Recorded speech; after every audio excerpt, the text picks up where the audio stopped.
I was just thinking, oh my God, I'm gonna have these babies and he's not gonna be here. I'm like laying on the table and all I hear is this big splash. So I'm like, I can feel everything. She's like, okay, honey. I don't think she believed me. I'm on the operating table naked, about to have surgery, and they're fighting. Like, are you ready to meet your baby? No, they're supposed to stay in there. Hey guys, welcome back to my channel. So I'm back after about a month now, I guess. Here they are. This is Logan. And this is Miss McKenna. Oh. McKenna weighed 4 pounds and 15 ounces at birth. And Logan weighed 5 pounds and 4 ounces at birth. And right now, Logan weighs 5 pounds and 10 ounces, and McKenna weighs 5 pounds and 4 ounces. And they both are breastfeeding exclusively right now. We'll see how long that lasts. Hopefully, we can continue.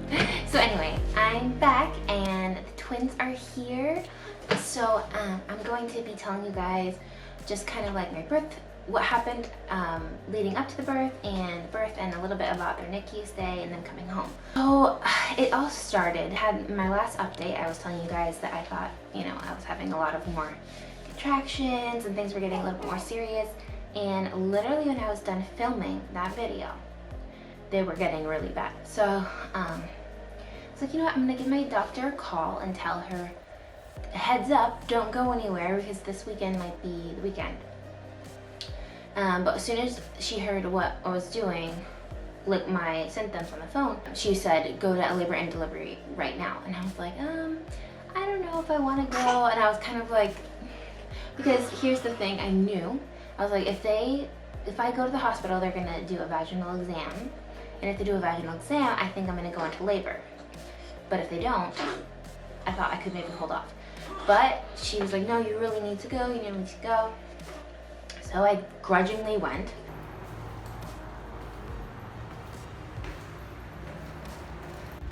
So I have to go to labor and delivery, even though I don't think I'm in labor. Because my doctor wants to double check on things. So we'll see. Fun, fun, fun.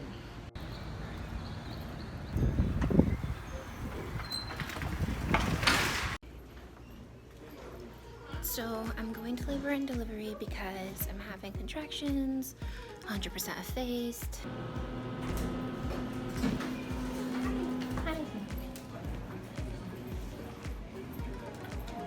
And I wasn't too happy about it, and I got there and I was like, okay. And they put me in triage and I said, is there any way that we cannot do the vaginal exam? And they're like, no, we're doing it.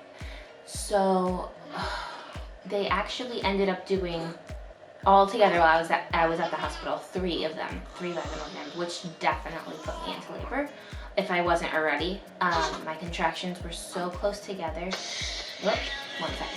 My contractions were so close together and they were getting intense, and it got to the point where I was actually starting to cry because the pain was so bad. And I know that sounds wimpy, but it really was painful. Finally, it seemed like hours, which it was, my doctor finally showed up. And she was like, she did the vaginal exam and she said I was 1 centimeter dilated with contractions pretty much right after the other, lasting about 1.5 minutes each. And you know, they were really intense, and I was by myself at the hospital. And then she said, you know what, we're gonna do a C-section within the hour. And it just completely threw me. I was only 35 weeks in 1 day, and I just didn't think that day I was going into the hospital to have my babies. I really, really thought I was going in, they were gonna check me again, be annoying, and send me home again. And I was fine with that, really. I didn't even want to go into to begin with. And when she said that, I was just like, what? And so I had to call Corey because I had to tell him, like, look, your kids are gonna be born within the hour, you need to get over here. he was watching Liam at the house. So I'm trying to call him, right? And I have no service, and I kid you not, like not even like 1 bar. So I'm calling him, and it says call failed, no service, and I'm starting to panic. I'm already having contractions that are making me like so upset, and then I can't get a hold of him, and they're like, I was just thinking, oh my god, I'm gonna have these babies and he's not gonna be here. And I'm trying to get a hold of my mom so that she could come to the house to watch Liam. I couldn't get a hold of her, and I'm just like starting to cry and cry. And finally I was like, oh, I asked the nurse if she could give me the phone that's in the room to call. But anyways, finally got a hold of my husband, and he brought Liam to a neighbor, and then he came over to the hospital, and my mom was on her way. And he came in about like 20 minutes before I actually went into surgery. So technically, it wasn't an emergency surgery because so technically it wasn't an emergency surgery because they didn't say this is emergency surgery, hurry, get her into surgery, but they did say you're having surgery within the hour, and I had like very little time to mentally prepare that I was having surgery right then, and like it felt pretty it didn't feel like the same panic as last time, but I didn't feel ready whatsoever. So anyway, so I was really kind of upset that I was having a C-section at 35 weeks because I really wanted to wait till like 36 or 37 weeks. But the doctor said that my contractions were too close together for too long, and she was afraid that my previous C-section, like there could be an eruption, like a uterine eruption or something like that, and she said it was too risky, so she wanted to do surgery. We're here live from the hospital room, number 2. And we have 2 babies. We're gonna have a C-section in like 40 minutes. So I guess we'll meet the babies soon.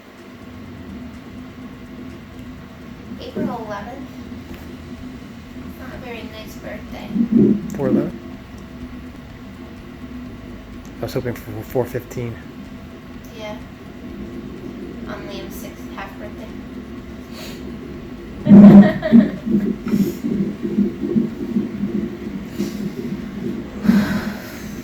They're wheeling me into surgery, and I'm just thinking, oh my gosh. And they're like, are you ready to meet your babies? And I'm like, no, they're supposed to stay in there. And I just felt I kind of felt like a failure, like, oh my gosh, I failed to bring these babies to full term. Like, they're coming out now.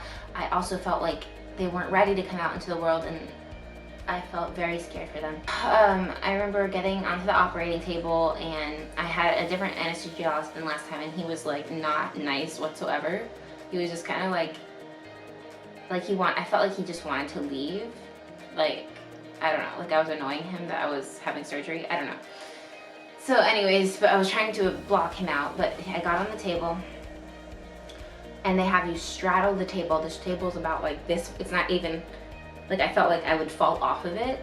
I don't know, but I guess since you can't move, you don't move anywhere. But anyways, so you straddle the table, and they're gonna give you the epidural, and like first they give you a shot to numb the area, which isn't fun. But to be honest, I was in so much pain everywhere else that really, like people say that that's the worst part, but for me, everything else was so much worse. But there was this surgeon there that was gonna help up with the surgery, and he came up and like grabbed my hands and was like, it's gonna be okay, honey, and was like rubbing my hands, and I was just like, ugh, get off of me, because I know he was trying to be comforting, but like in that moment, I don't want anyone touching me, especially strangers that I do not know. And I just was like so annoyed, and I wouldn't look at him in the eyes. I was just like trying to like block him out without being rude, but I mean, whatever. I was about to have a needle into my back, and then when they put the spinal in, it just feels like pressure, because you don't feel pain because they already numbed the area, but you feel like as if somebody's like digging something into your back, but you don't feel the pain of it, you just feel the pressure of it, if that makes any sense. Which is kind of like the entire surgery. It was very different from last time, I really didn't feel anything. They had put so much drugs into me, I didn't feel a single thing. Not even pressure, nothing. Like I couldn't feel anything, which was weird. But this time, I could feel a lot more. Basically, I could feel anything except for pain. So if I could feel tugging, pulling, moving, I felt everything except for the actual pain of it. So before they started cutting into me or anything, I guess I started, my blood pressure started doing something weird. So the anesthesiologist turned me to the side like this, and so the whole table was tilted. And then the surgeon was like, the one that was trying to soothe and comfort me, he was like, please turn the table back flat. The anesthesiologist said, no, I won't do that because I need her blood pressure to blah, blah, blah. And then they started having an argument about it and who was bigger and better about it and who should have more authority about it then. And I was looking back and forth between the two of them, and I'm like feeling myself getting more and more panicked. I'm on the operating table naked, about to have surgery, and they're fighting. I was so mad. So finally, they stopped fighting and I went flat and they started having the surgery, and I could feel them digging around and getting Logan out. And they got him out, and he didn't cry, he just kind of made like a couple weird noises, like, and I remember thinking, and I was like, why isn't he crying? Like, is he crying? Is he okay? And they're like, he's good, but I still didn't hear him, and I kind of felt weird about it. They went and got McKenna out, and they like reached up into me to get her out and like pulled her out. Oh, they're so cute. I'm sorry I had to bring them up, but they needed a little extra sectioning.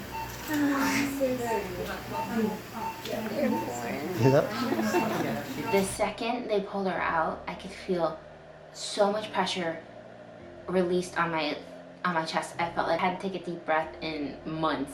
So, and she actually was breached, so she was bummed down, and her cord was actually wrapped around her neck, which was not good. So I'm glad that we did have a C-section. Also, apparently my uterus was paper thin according to the doctors, which isn't really that good either. But anyways, and they had to break the water for Logan and McKenna. When they broke McKenna's water, it like burst. It burst.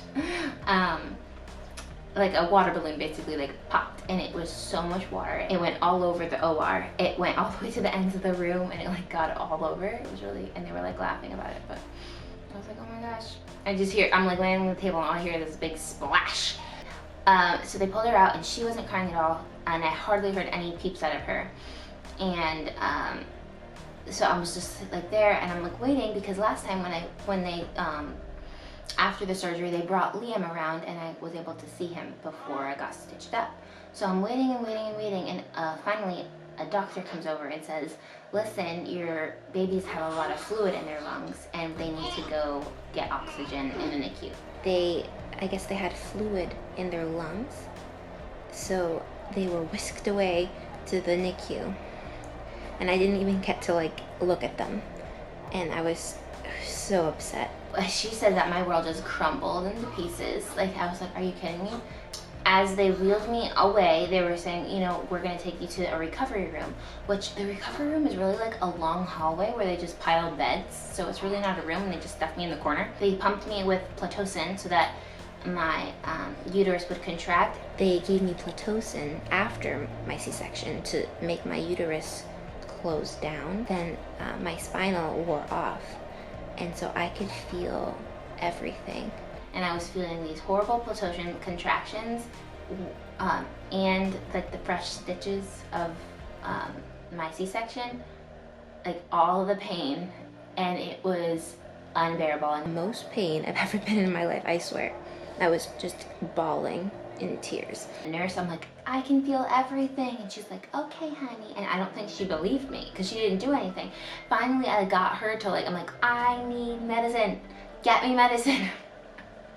And she finally went and got it, but she was very casual and slow about it, and I was just not happy about it. I was able to go and see the babies, and they were so cute, and I remember just seeing them for the first time laying there in their little beds, and just I wanted to hold them so bad, and I couldn't, and that was really hard. But I was happy that they were doing okay. They had the oxygen on, they had all sorts of things on them, like sensors all over, and they had a feeding tube inside of them, and it was hard to see them that way. And then, so yeah, and we went back to our room, and it was just so weird. Like I just had 2 babies, and I was in my hospital room with no babies, and I felt terrible. They were so tiny, you guys, so tiny. And so now I'm back in my bed, but I've been pumping to give them colostrum for them to give them, but they also have been giving them formula, and it is what it is. It's not ideal. It's not any way that I wanted to have my birth go, but it is what happened, and the good news is that they're safe and they're here. And yeah, so the next day we were able to go down there, and I was able to hold them. So they wheeled me in, and they put them both on my chest, and it was so it was magical to be able to hold both of them at once. And I was so happy to be able to hold them. They did have to stay in the NICU for 2 weeks, basically 11 days, and most of it, in my opinion and my baby's opinion, was not necessary. It's just protocol stuff. So they ended up on they had the oxygen for not even 24 hours. They were off of the oxygen. So they should have been able to come home then, but then somebody in the NICU decided to put them inside the incubators because of their temperature. And if their temperature is just like 1 point lower than what they'd like, they put them in the incubators. And the incubators, the rules are once you go in there, you can't come out for 48 hours. So both of them couldn't leave for 48 hours. And then it was like the 4th day then, they decided to put them in billy lights because their bilirubin levels were a little higher than they like. So Logan, his bilirubin level was, I believe, a 10, I think, and McKenna's was a 12. And those aren't very good, but they're not like horrible. So they put them under the lights, and when they put them under the lights, they have to strip them naked. They drop their temperature, obviously. So then they put them back in the incubator things for another 48 hours. And finally, on day 11, they were released after just up and down and up and down and up and down.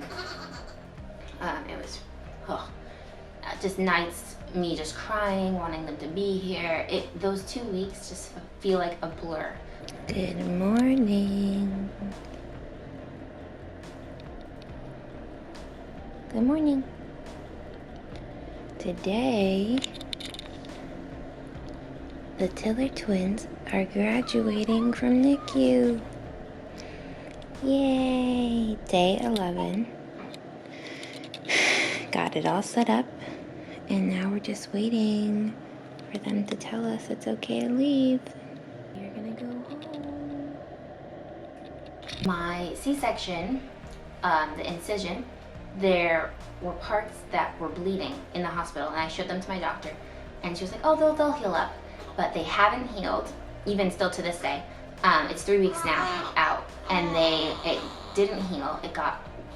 The stitches started coming out, getting wider and wider, and it got infected.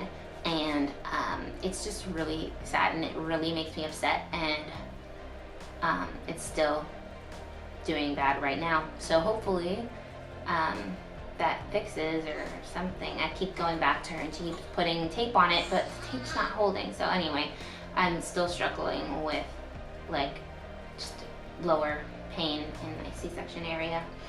But yes, so they finally came home. Liam was so excited, oh my gosh, to see them, and he had already met them, but he was very excited they were coming home with us. So anyways, if you have any questions about the babies, about the NICU stay, or my C-section thing, or any postpartum questions, let me know, and let me know if there's any other videos that you guys would like me to make. And I will see you guys soon. Love you.